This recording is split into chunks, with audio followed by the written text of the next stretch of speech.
Una parte de mí a la que la otra quería unirse estaba en Albertín. Era preciso que viniese, pero no se lo dije al principio. Como estábamos en comunicación, me dije que siempre podría obligarla en el último segundo a venir a mi casa o permitirme correr a la suya. Sí, estoy cerca de mi casa, dijo, y un poco lejos de la suya. No había leído bien su nota. Acabo de encontrarla y he tenido miedo a que no estuviese esperándome. Me daba cuenta de que mentía. Y era ahora cuando, en mi rabia, más aún por necesidad de molestarla que de verla, quería obligarla a venir. Mas antes me empeñaba en rechazar lo que enseguida trataría de conseguir. Pero ¿dónde estaba? A sus palabras se mezclaban otros sonidos: la bocina de un ciclista, la voz de una mujer que cantaba, y una charanga lejana resonaba con tanta claridad como la voz amada, pero como para demostrarme que era desde luego Albertín en su ambiente actual la que en ese momento estaba a mi lado, como un terrón de tierra con el que se ha sacado todas las gramíneas que lo rodeaban. Los mismos ruidos que yo oía golpeaban también su oído y estorbaban su atención. Detalles de verdad, ajenos al tema, inútiles en sí mismo, tanto más necesario para revelarlos la evidencia del milagro.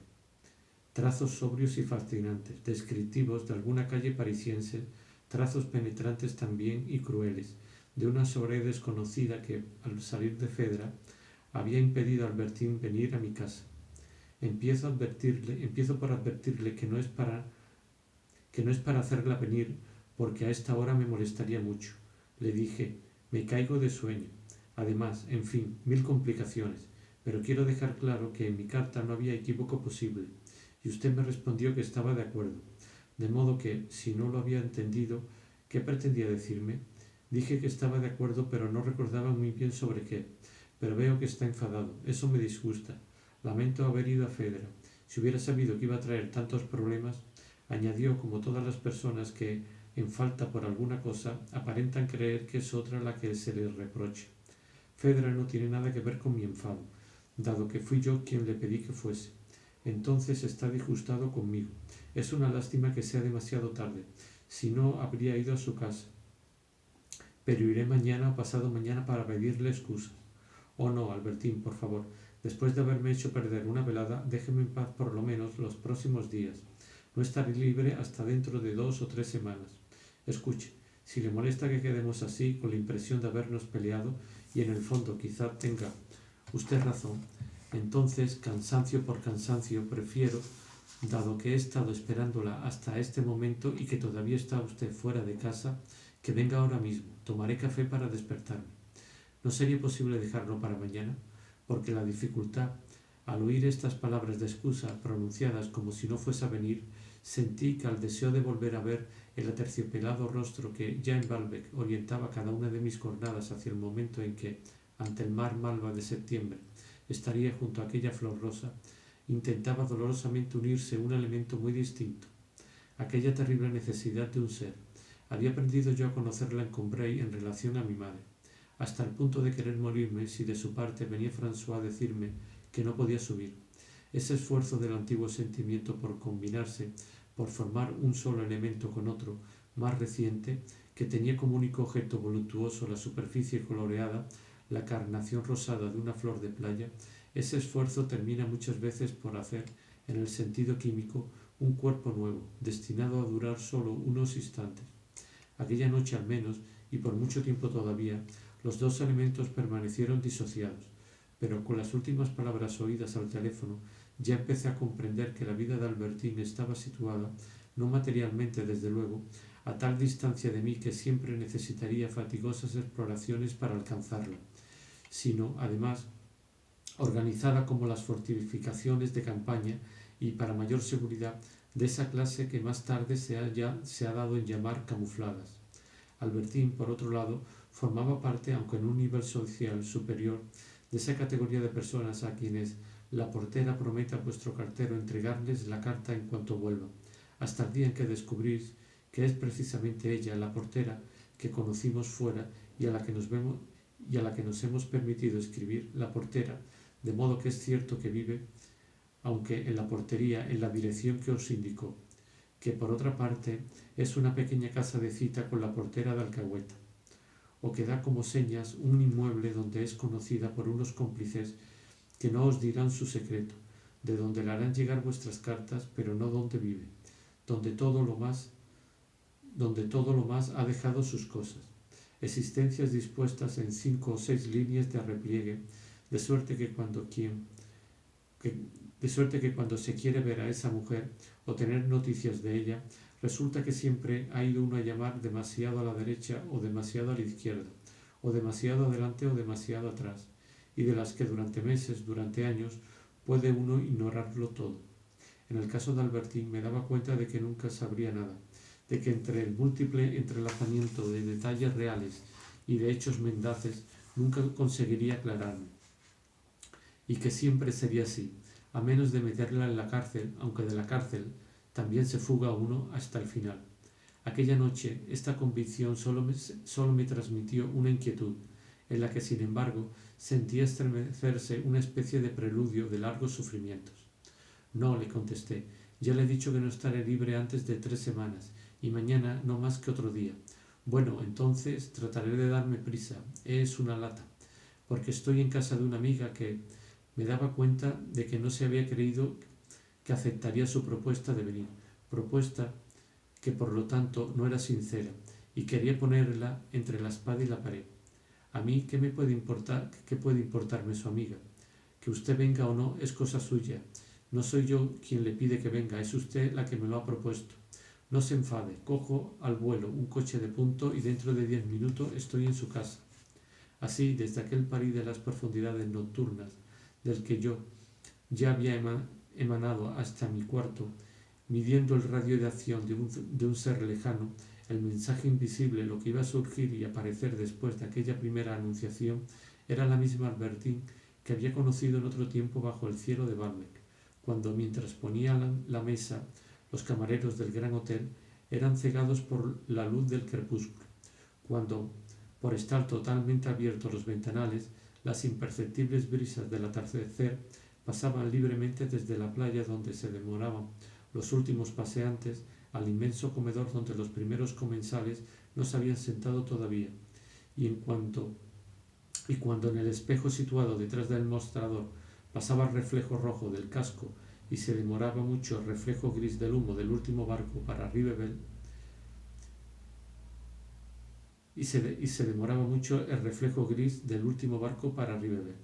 Ya no me preguntaba las razones del retraso de Albertín, y cuando François entró en mi habitación para decirme «Mademoiselle Albertín ha llegado», si respondí sin mover siquiera la cabeza, fue solo por disimular. «¿Cómo viene tan tarde, Mademoiselle Albertín?» Pero alzando entonces los ojos hacia François, como por curiosidad de tener una respuesta suya, que debía corroborar la aparente sinceridad de mi pregunta, vi con admiración y rabia que, capaz de rivalizar con la misma Berma en el arte de hacer hablar a la inanimada indumentaria del vestuario y a los rasgos de la cara, François había sabido aleccionar a su blusa, a sus cabellos, los más blancos, traídos a la superficie, eran exhibidos como una partida de nacimiento, a su cuello curvado por el cansancio y la obediencia. Ellos la compadecían por haber sido sacada del sueño y del ligero trasudor de la cama en medio de la noche, a su edad, obligada a vestirse a toda prisa, con el riesgo de coger una pleuresía. Por eso, temiendo haber dado la impresión de querer disculparme por la tardía llegada de Albertín, de todos modos estoy muy contento de que haya venido. Todo va estupendamente. Y dejé estallar mi profunda alegría, que sin embargo no duró pura mucho tiempo, frente a la rápida respuesta de Albertín.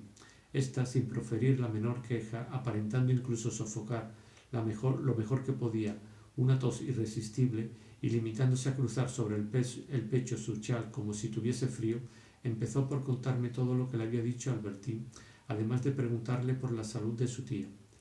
Pero precisamente estaba diciéndole que el señor debía de tener miedo a que la señorita no viniese, porque no es desde luego hora de venir, es casi de madrugada, pero la señorita debía de estar en sitios donde se divertía mucho porque ni siquiera me ha dicho que estaba molesta por haber hecho esperar al señor. Me ha respondido como si no le importase nada, más vale tarde que nunca. Y François añadió estas palabras que me partieron el corazón. Diciendo eso se ha traicionado, Quizás no quería quedar al descubierto, pero no tenía motivos para extrañarme demasiado. Acabo de decir que cuando se le encargaba algún recado, François muy pocas veces daba cuenta, sino de lo que había dicho y sobre lo que se extendía de buena gana, al menos de la respuesta esperada. Pero si excepcionalmente nos repetía las palabras que nuestros amigos habían dicho, por breves que fueran, solía arreglárselas, llegado el caso mediante la expresión, mediante el tono con que, según decía, habían sido acompañadas, para prestarles algo ofensivo.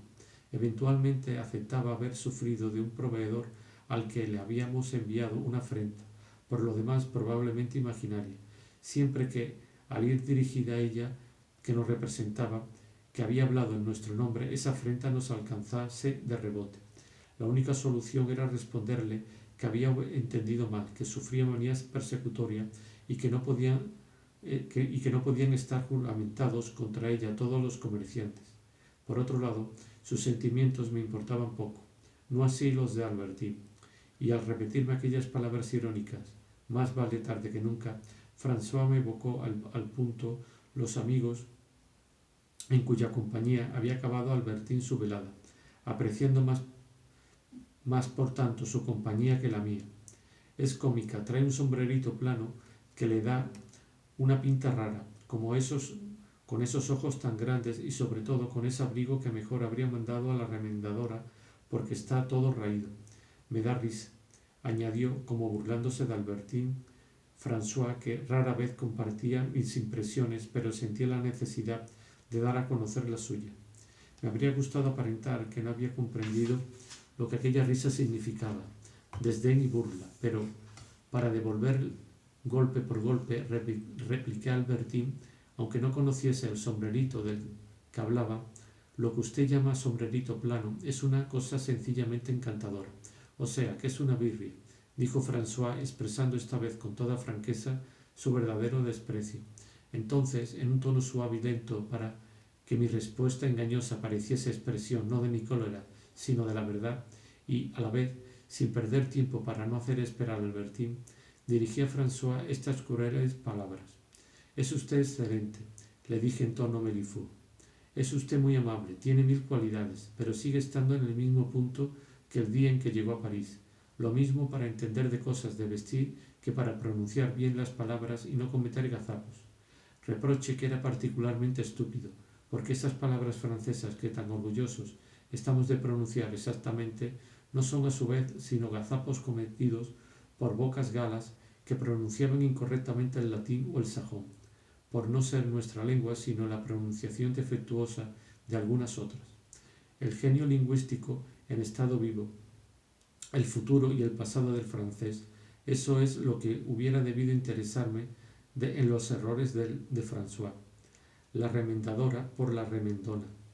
Pero era tan curioso como esos animales supervivientes de épocas lejanas, como la ballena o la jirafa, que nos muestran las fases por las que ha pasado la vida animal.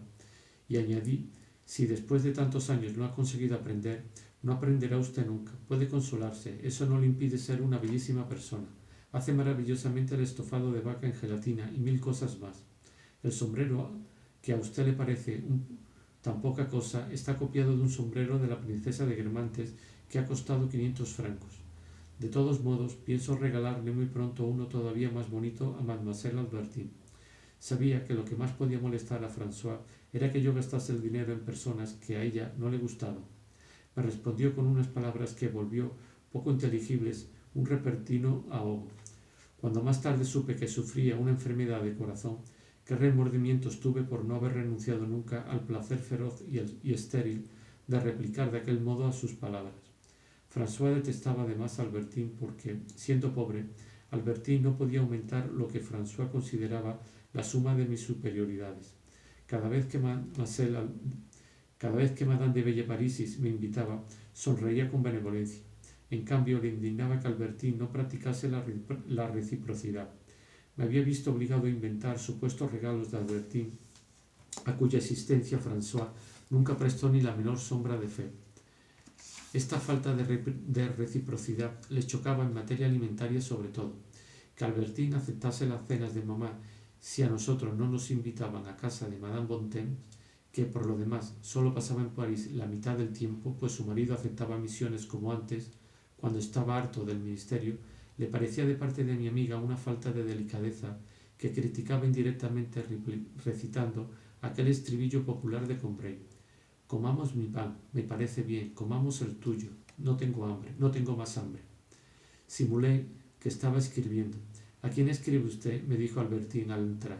A una amiga mía muy guapa, a Gilbert Swann. ¿No la conoce? No. Renuncié a preguntar nada a Albertín sobre su velada. Me daba cuenta de que terminaría haciéndole reproches y que, dada la hora que era, no tendríamos tiempo de reconciliarnos lo suficiente para pasar a los besos y las caricias. Por eso quería empezar por ello sin la menor duda desde el primer minuto.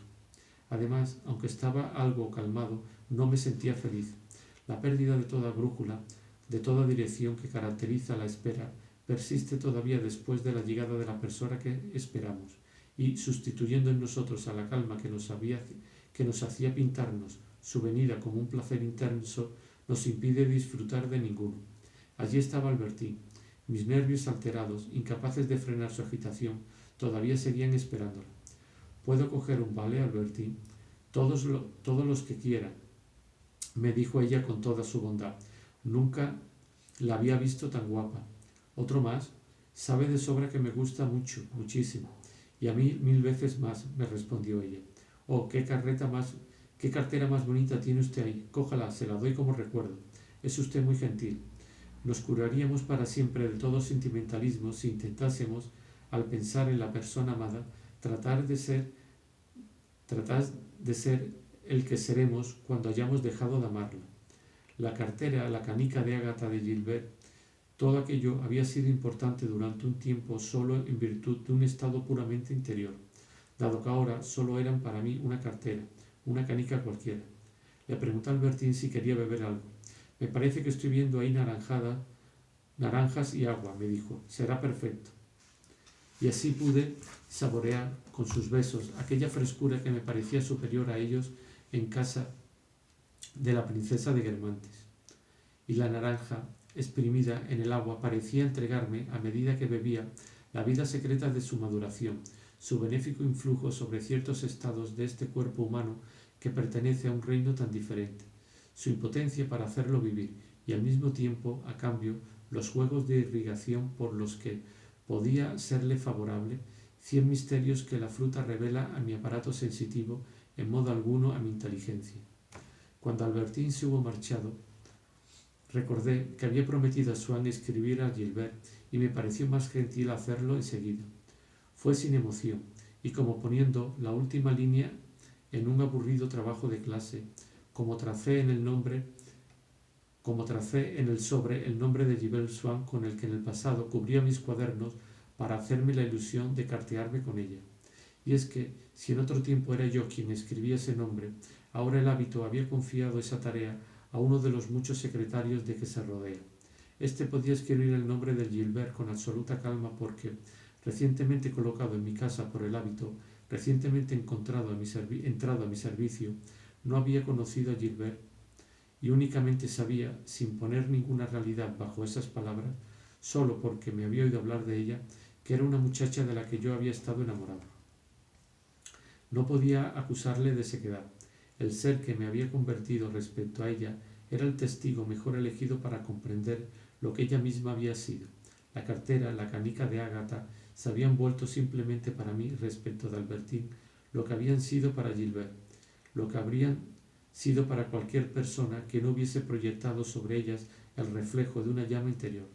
Pero ahora había en mí una nueva turbación capaz de alterar a su vez el verdadero poder de las cosas y de las palabras. Y dado que Albertín me dijo, para darme de nuevo las gracias, me gustan tanto las turquesas, le respondí, no deje que mueran estas, confiándole así, como unas piedras, el futuro de nuestra amistad, que sin embargo no era más capaz de inspirar un sentimiento a Albertín de lo que había sido para conservar el que en otro tiempo me unía a Gilbert. Se produjo en esa época un fenómeno que solo merece ser mencionado porque se encuentra en todos los periodos importantes de la historia.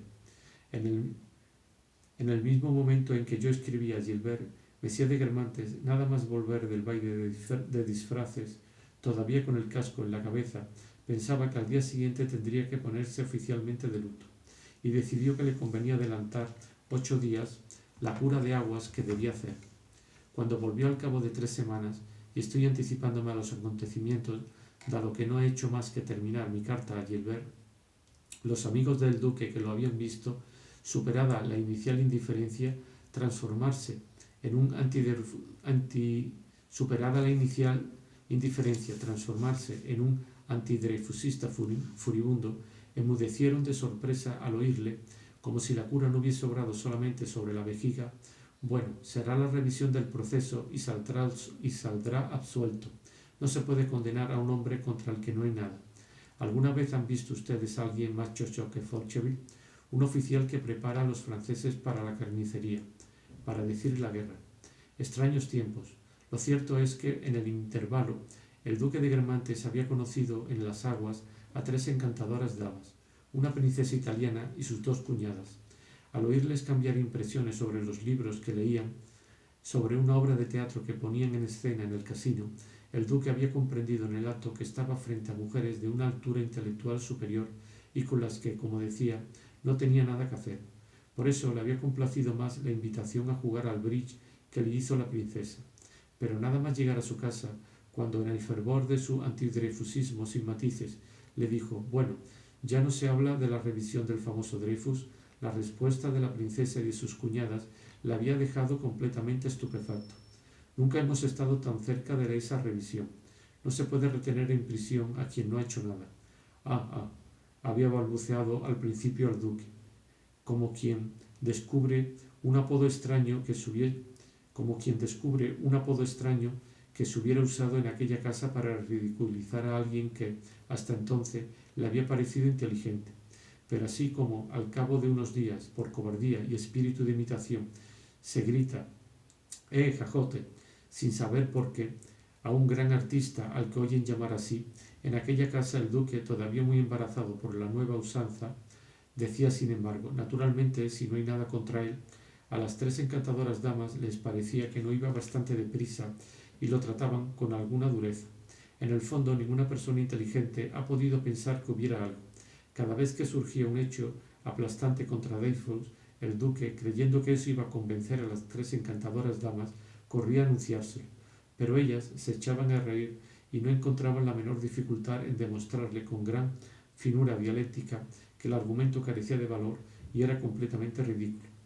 El duque había vuelto de París dreyfusista rabioso, y desde luego no pretendemos que las 3 encantadoras damas fuesen, en este caso, mensajeras de verdad. Pero conviene señalar que cada 10 años, cuando se ha dejado a un hombre poseído por una convicción auténtica, ocurre que una pareja inteligente o una sola dama fascinante empiezan a frecuentarle y al cabo de unos meses lo conducen a opiniones contrarias. Y en este punto hay muchas naciones que se comportan como el hombre sincero, muchas naciones que hemos dejado llenas de odio hacia un determinado pueblo y que 6 meses después han cambiado sus sentimientos e invertido sus alianzas. Dejé de ver a Albertín por algún tiempo, pero, a falta de Madame de Guermantes, que ya no decía nada a mi imaginación, seguí viendo otras hadas y sus respectivas moradas, tan inseparables de su persona como lo es del molusco que la fabricó y que se refugia en ella la valva de nácar o de esmalte o la torrecilla almenada de su concha. No habría sabido clasificar a aquellas damas, sobre todo porque el problema era insignificante e imposible no sólo de resolver, sino de enunciar. Antes cada dama había que alcanzar su fabuloso palacio, pero una recibía siempre después de almorzar los meses de verano, y antes de llegar a su casa había sido preciso bajar la capota del coche de punto, y el sol pegaba con tan fuerza que, sin darme cuenta, su recuerdo iba a formar parte de la impresión del conjunto. Estaba convencido de ir simplemente al Cours la Reine. En realidad, antes de haber llegado a la reunión, que un hombre práctico quizá no se hubiera tomado en serio, sentía, como en un viaje a través de Italia, un deslumbramiento, unas delicias de las que ya no se separaría nunca el palacete en mi memoria. Además, debido al calor de la estación y de la hora, la dama había cerrado herméticamente los postigos en los vastos salones rectangulares de la planta baja donde recibía. Al principio me costaba reconocer a la dueña de la casa y a sus visitas, incluida la duquesa de Guermantes, que con su voz ronca me invitaba a ir a sentarme a su lado, en un sillón de Beauvais que representaba el rapto de Europa. Luego iba distinguiendo en las paredes los amplios tapices del siglo XVIII que representaban navíos de mástiles floridos de malvarrosas, bajo los que me encontraba como en el palacio no del Sena, sino de Neptuno, a orillas del río Océano, donde la duquesa de Guermantes se transfiguraba en una especie de divinidad marina. No acabaría si me pusiese a enumerar todos los salones distintos de este. Basta su ejemplo para mostrar la forma en que introducía en mis juicios mundanos unas impresiones poéticas que jamás tenía en cuenta en el momento de hacer la suma, de modo que, cuando calculamos los méritos de un salón, nunca me salían las cuentas. Cierto es que estas causas de error estaban lejos de ser las únicas. Pero ya no tengo tiempo, antes de partir hacia Baalbek, donde, para mi desgracia, voy a pasar una segunda temporada, que será también la última, de hacer descripciones de la alta sociedad, que han de encontrar su sitio mucho más tarde. Digamos tan solo que, en esa primera razón falsa, mi vida relativamente frívola, y que hacía suponer mi amor por el gran mundo, de mi carta a Gilbert y del retorno a los Swann, que parecía indicar, Odette habría podido añadir otra no menos inexacta, y es que este salón estaba a punto de volverse muy chic. Hasta ahora me había limitado a imaginar los distintos aspectos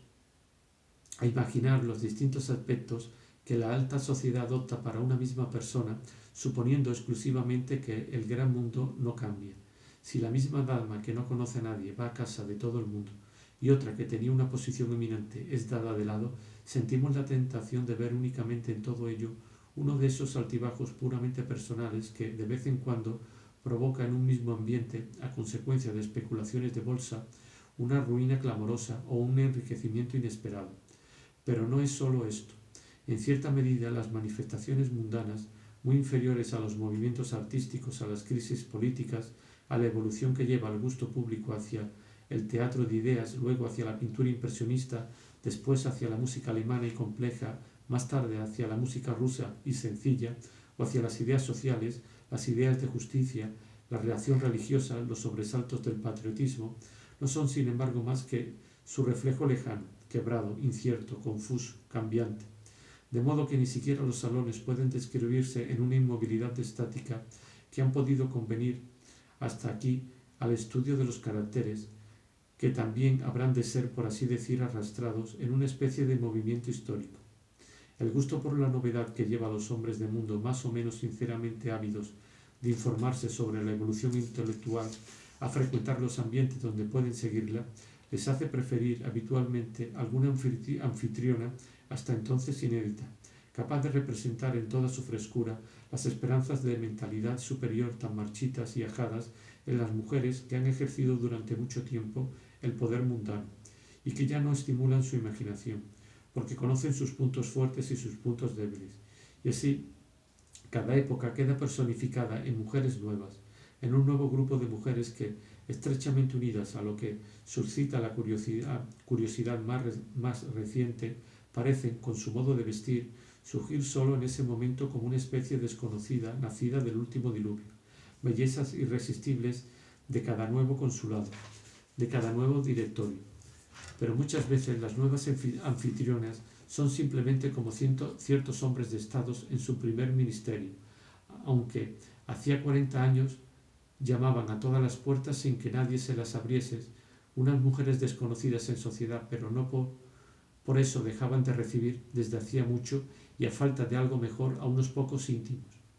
Cierto que no siempre era este el caso, y cuando, con la prodigiosa eflorescencia de los ballets rusos que reveló uno tras otro a Basque, Nijinsky, Benoist, el genio de Stravinsky, apareció la princesa Jurbeletie, joven madrina de todos estos grandes hombres nuevos, llevando en la belleza una inmensa y trémula aigrette, desconocida por las parisinas y que todas procuraron imitar. Pudo creerse que aquella maravillosa criatura había sido traída en sus innumerables equipajes y como su más preciado tesoro por los bailarines rusos, pero cuando veamos en todas las representaciones de los rusos, invariablemente sentada a su lado, en su palco de proscenio, como una verdadera hada ignorada hasta ese día por la aristocracia, a Madame Verdurin, podremos responder a las gentes de mundo dispuestas a creer a Madame Verdurin, recién desembarcada con la compañía de Diaghilev, que esa dama ya había existido en distintas épocas y pasado por diversos avatares de los que éste solo difería en ser el primero en que por fin le aportaba, con seguridad desde entonces y a un paso cada vez más rápido, el éxito tan larga y tan vanamente esperado por la patrona. Cierto que, para Madame Swann, la novedad que ella representaba no tenía el mismo carácter colectivo. Su salón había cristalizado alrededor de un hombre, de un moribundo que había pasado casi de improviso en el momento en que su talento se agotaba de la oscuridad a la gloria. El entusiasmo por las obras de Bergot era inmenso. Pasaba todo el día exhibido en casa de Madame Swann, que susurraba a un hombre influyente: «Yo le hablaré, hará un artículo sobre usted».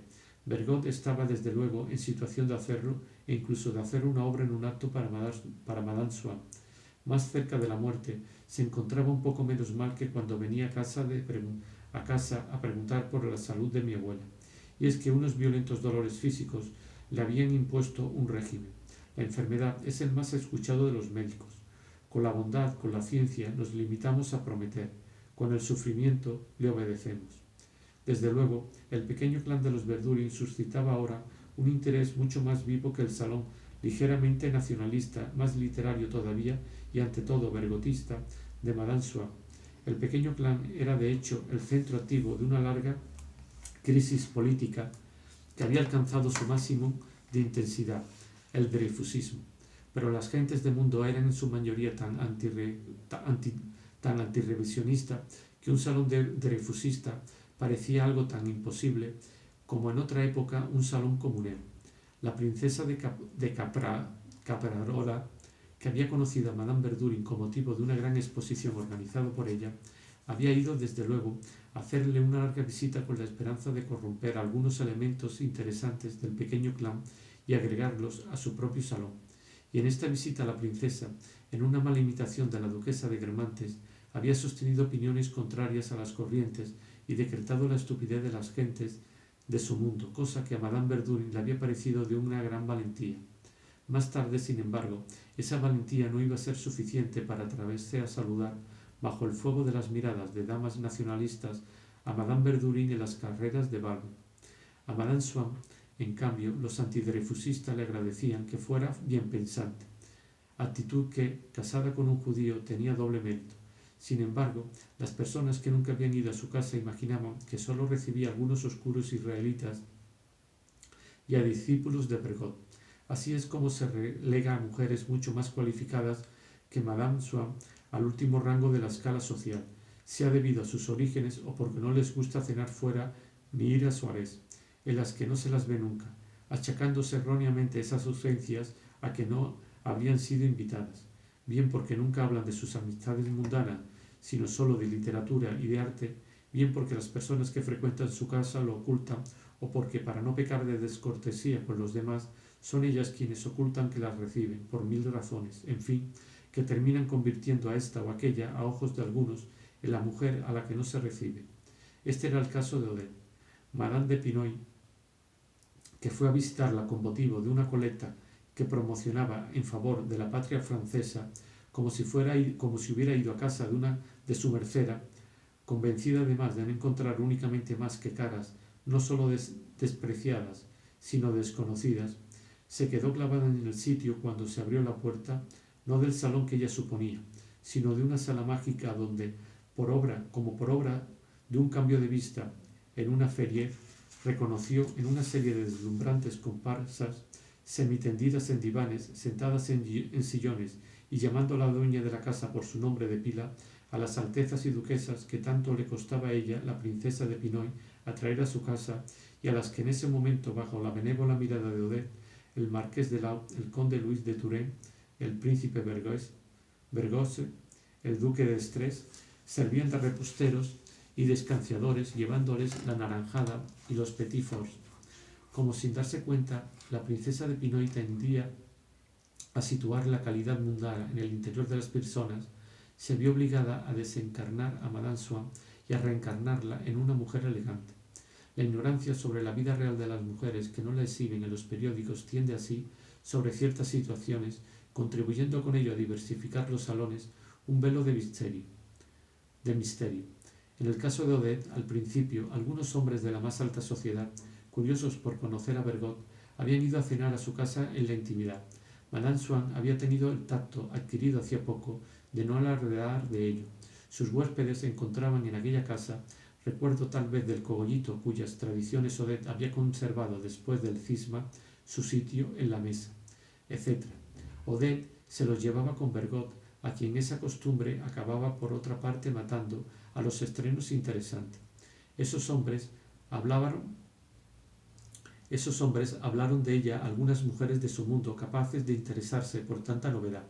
Estaban convencidas de que Odette, íntima de Bergot, había colaborado más o menos en sus obras y la creían 1000 veces más inteligentes que a las mujeres más notables del Faubourg, por la misma razón por la que ponían toda su esperanza política en ciertos republicanos sólidos como Monsieur de Urmer y Monsieur de Chanel, mientras que veían Francia al borde del abismo si era confiada a los monárquicos que iban a cenar a sus casas, a los Charette, a los Dudaville, etc. Este cambio de la situación mundana de Odette se realizaba por su parte con una discreción que la volvía más segura y más rápida, pero sin que nada permitiese sospecharla al público inclinado a remitirse a las crónicas del Gaulois para juzgar los progresos o la decadencia de un salón, de modo que un día, en el ensayo general de una comedia de Bergot, dado en una sala de las más elegantes a beneficio de una obra de caridad, fue un verdadero golpe de efecto ver entrar en el palco central, que era el del autor, y sentarse al lado de Madame Swann a Madame de Marsantes, y a la que, gracias a la progresiva retirada de la duquesa de Guermantes, hartas de honores y anulándose para ahorrar energía, estaba convirtiéndose en la leona, en la reina de la época, la condesa Molé. Cuando ni siquiera sospechábamos que había empezado a subir, dijeron Daudet cuando se vio entrar a la condesa Molé en el palco, ya estaba en la cima. De suerte que Madame Swann podía creer que, si me acercaba de nuevo a su hija, era por esnobismo. A pesar de sus brillantes amigas, Odette no dejó de escuchar la obra con atención extremada, como si estuviera allí solo para oírla, del mismo modo que en el pasado cruzaba el Bois por higiene y para hacer ejercicio. Algunos hombres menos solícitos con ella tiempo atrás fueron al balcón del palco, molestando a todo el mundo para acercarse, colgados de la mano, al imponente círculo que la rodeaba, y ella, con una sonrisa todavía más de amabilidad que de ironía, respondía pacientemente a sus preguntas, aparentando más calma de la que se hubiera creído y que tal vez era sincera, pues aquella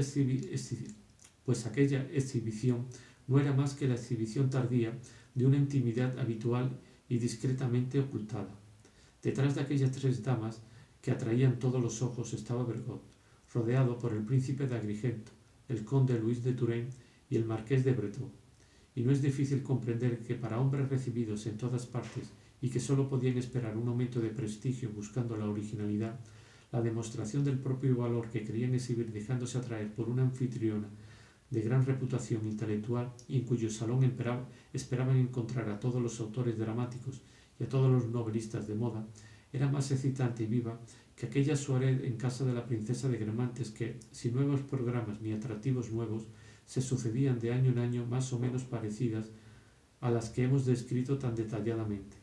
En este gran mundo, el de los Guermantes, del que la curiosidad iba apartándose un tanto, las nuevas modas intelectuales no entraban en diversiones a su imagen, como en aquellas ingeniosas comedietas de Bergot escritas para Madame Swann, como en aquellas auténticas sesiones de salud pública, si la alta sociedad hubiera podido interesarse en el caso Dreyfus, que reunían en casa de Madame Verdurin a Picard, Clemenceau, Zola, Reynac y Laborie. También Gilbert servía a la posición social de su madre, porque un tío de Swann acababa de dejar a la joven casi 80 millones de francos y, en consecuencia, el Faubourg Saint-Germain empezaba a pensar en ella. El reverso de la medalla era que Swann, además moribundo, tenía opiniones de dreyfusista, pero ni siquiera eso perjudicaba a su mujer, la favorecía incluso. No la perjudicaba porque se decía: está chocho, es un pobre idiota, no hay más que preocuparse de él, solo importa su mujer. No hay que preocuparse de él, solo importa su mujer, y es encantadora. Y hasta el dreyfusismo de Swann jugaba en favor de él. Abandonada a sí misma, quizás se hubiese dejado llevar con las mujeres chip. Quizás se hubiese dejado llevar con las mujeres chip a concesiones excesivas que habrían supuesto su perdición. Mientras que en las noches en que arrastraba a su marido a cenar al Faubourg Saint-Germain, Swann, apartado por su urañía en un rincón, no se privaba, si veía o